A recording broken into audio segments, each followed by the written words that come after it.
उपचाराच्या नावाखाली महिलांशी गैरवर्तन करणाऱ्या संतोष साळवे याच्यावर कोतवाली पोलीस ठाण्यात गुन्हा दाखल करण्यात आलाय।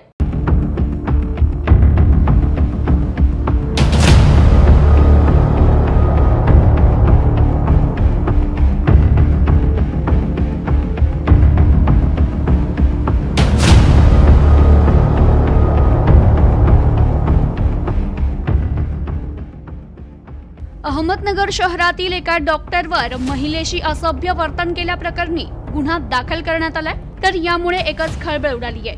अहमदनगर शहरातील सांगळे गल्ली येथील डॉक्टर संतोष साळवे विरोधात कोतवाली पोलीस ठाण्यात एका महिलेने दिलेल्या फिर्यादीवरून गुन्हा दाखल करण्यात आलाय।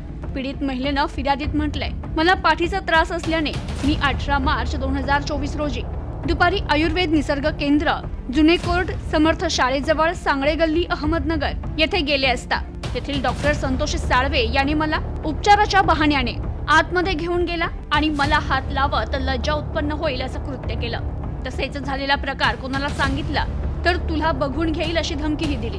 त्यानंतर मी घाबरून कोतवाली पोलीस स्टेशनला गेले आणि झालेली घटना तेथे सांगितली।